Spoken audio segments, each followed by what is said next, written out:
너희 형제에게는 암미라 하고 너희 자매에게는 루아마라 하라. 너희 어머니와 논쟁하고 논쟁하라. 그는 내 아내가 아니요 나는 그의 남편이 아니라. 그가 그의 얼굴에서 음란을 제하게 하고 그 유방 사이에서 음행을 제하게 하라. 그렇지 아니하면 내가 그를 벌겨벗겨서 그 나던 날과 같게 할 것이요 그로 광야같이 되게 하며 마른 땅같이 되게 하여 목말라 죽게 할 것이며 내가 그의 자녀를 긍휼히 여기지 아니하리니 이는 그들이 음란한 자식들임이니라. 그들의 어머니는 음행하였고 그들을 임신했던 자는 부끄러운 일을 행하였나니 이는 그가 이르기를 나는 나를 사랑하는 자들을 따르리니 그들이 내 떡과 내 물과 내 양털과 내 삶과 내 기름과 내 술들을 내게 준다 하였음이라.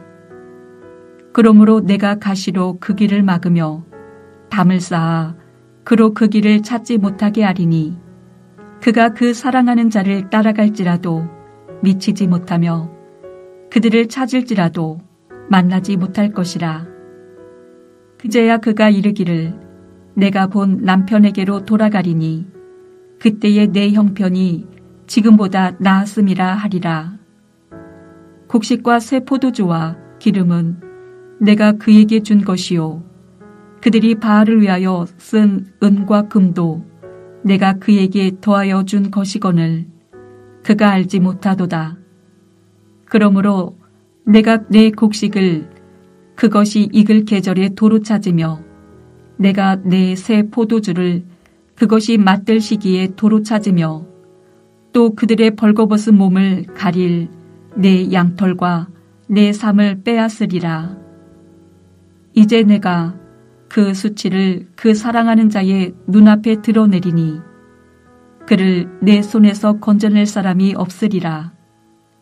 내가 그의 모든 희락과 절기와 월삭과 안식일과 모든 명절을 패하겠고 그가 전에 이르기를 이것은 나를 사랑하는 자들이 내게 준 값이라 하던 그 포도나무와 무화과 나무를 거칠게 하여 수풀이 되게 하며 들 짐승들에게 먹게 하리라.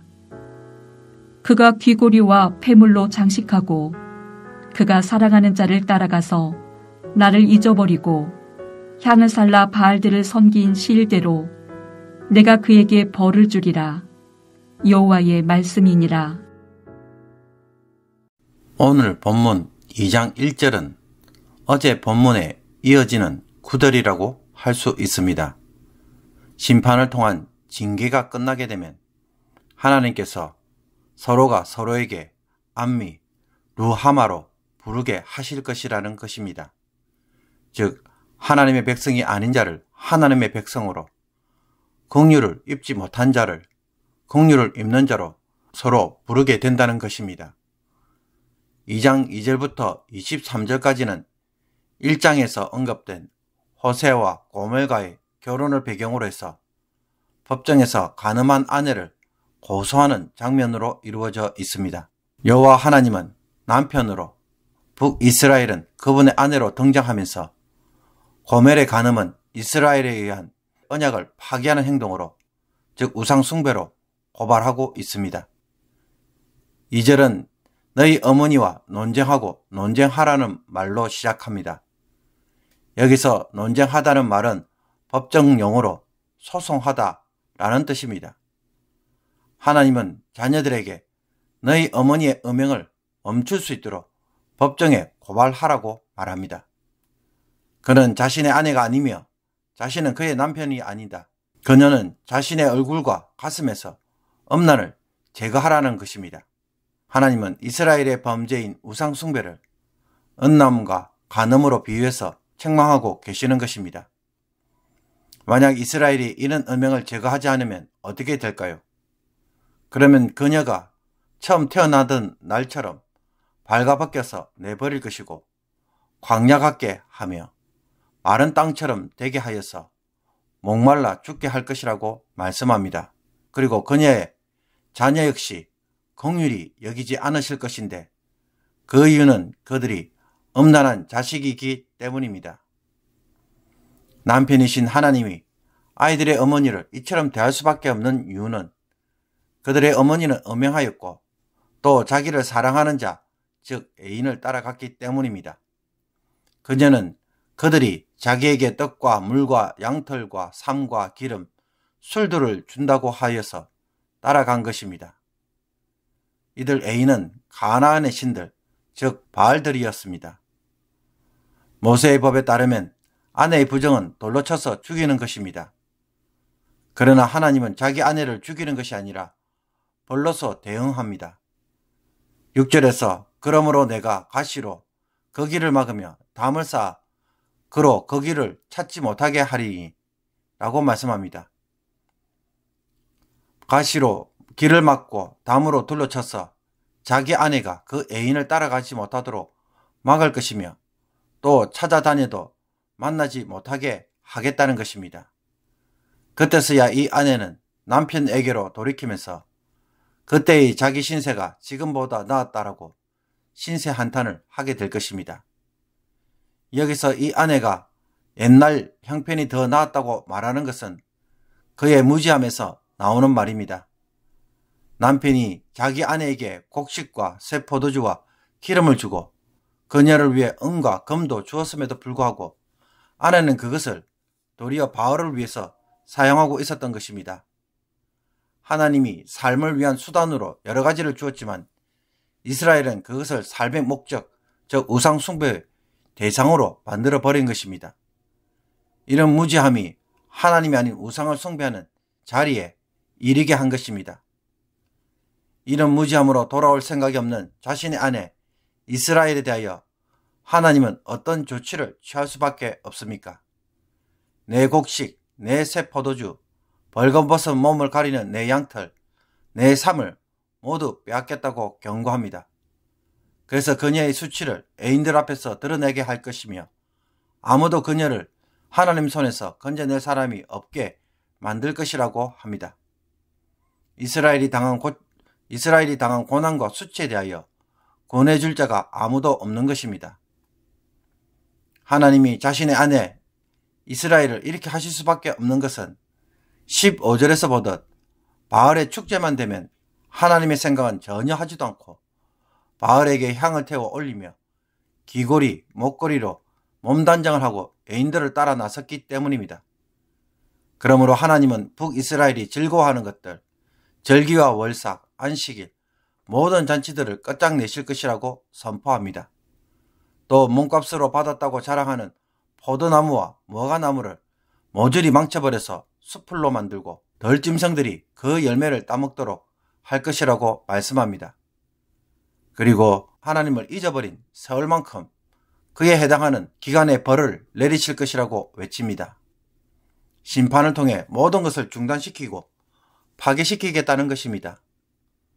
사랑하는 성도 여러분, 오늘 본문을 보면 북이스라엘 백성들은 하나님을 몰라도 정말로 잘 모릅니다. 그들은 자신들이 살고 있는 땅에서 나는 것들, 즉 곡식과 포도와 술들, 기름, 삶, 떡과 물 모두를 하나님이 주시는 선물이라기보다는 바알을 사랑하고 섬긴 대가로 여겼습니다. 즉 이스라엘은 그것들을 자기 애인들에게 준 화대, 즉 몸값으로 여긴 것입니다. 곡식과 새 포도주와 기름은 내가 그에게 준 것이요 그들이 바알을 위하여 쓴 은과 금도 내가 그에게 더하여 준 것이거늘 그가 알지 못하도다. 이것을 보신 하나님의 반응이 무엇이겠습니까? 그것들을 누가 준 것인지 보여주시겠다고 말씀합니다. 하나님이 그들에게 주신 것을 도로 다 찾으시겠다는 것입니다. 그래서 그들의 수치를 드러내고 바알을 숭배한 기간만큼 외도한 날수만큼 벌을 주어서 고난과 시련을 겪게 하시겠다는 것입니다. 그때서야 이스라엘은 이 모든 것들이 누구에게로부터 온 것인지 비로소 알게 될 것입니다. 이런 무지는 오늘의 우리들과도 조금도 다를 바가 없어 보입니다. 지금도 우리는 내가 먹고 마시고 누리는 모든 것이 내가 세상에서 열심히 일하고 수고한 대가로 주어진 것이라고 믿고 있기 때문입니다.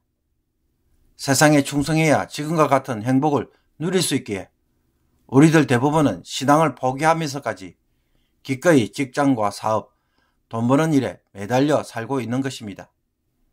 그래서 하나님은 어떤 일을 하시겠다는 것입니까? 정말로 누가 그 행복을 주고 그 돈을 주고 그 복을 주시는지 빼앗음으로 알려주시겠다고 말씀합니다. 만약 우리가 직장에서 열심히 일한 대가로 돈을 벌고 차도 사고 행복할 수 있는 것이라고 여긴다면 우리는 그 직장에 대하여 충성을 다해야 할 것입니다. 그러나 그렇게 충성하였지만은 과연 그 직장이나 회사가 그와 같은 것을 나에게 영원토록 보장해 줍니까? 어떤 회사원이 홈쇼핑 회사에서 젊은 날에 열심히 일을 하여서 회사에 큰 공헌도 하고 잘 나간 적이 있었습니다. 겨우 시작하던 때에 먼저 온라인 쇼핑몰을 만들어서 매출을 올리는 등 많은 활약을 하였습니다. 그렇다면 회사가 이 사람에게 평생 직장을 보장해 주었을까요? 50세가 넘으니까 나이가 많다고 명예퇴직을 할 것을 권하였습니다. 그런데 막상 회사를 그만두고 나니까 가족들에게 말을 못해서 1년 동안 회사를 다니는 척 하였다고 합니다. 사람은 이런 일을 겪고 난 뒤에 비로소 깨닫습니다. 누가 자신의 미래와 행복을 주관하시는지 알게 됩니다. 그런데도 하나님이 정보가 아니고 직장이나 회사를 정보로 삼고 오늘도 여기에 모든 것을 다 바치고 살아갑니다. 누가 나에게 행복을 주는지도 모르고 말입니다. 하나님이 주신 것을 거두시면 비로소 그것들이 하나님이 주신 것을 알게 될 것입니다. 오늘 이 말씀을 통해 우리의 무지함이 깨우쳐지기를 원합니다. 하나님이 다 빼앗아 가심으로 깨닫는 것이 아니라 빼앗기 전에 말씀을 통하여 깨닫고 하나님을 통해서 이 땅을 살아가는 법을 제대로 알고 경험하는 성도가 되기를 주님의 이름으로 축복합니다. 기도드리겠습니다. 하나님, 하나님의 은혜와 사랑으로 주신 것들을 내 수고의 대가로만 여기고 우상에게 헌신한 결과로 받는 것이기에 평생을 우상에 매달려 살아가는 저희들입니다. 불쌍히 여겨 주옵소서. 하나님을 사랑함으로 하나님의 공급으로 살아가는 이 삶의 실체를 삶의 원리로 삼게 하시며 하나님을 기쁘시게 하는 것에 우선순위를 두게 하여 주옵소서. 모든 것을 상실한 뒤에 깨닫는 어리석은 자가 되지 않게 하여 주옵소서. 예수 그리스도의 이름으로 기도합나이다. 아멘.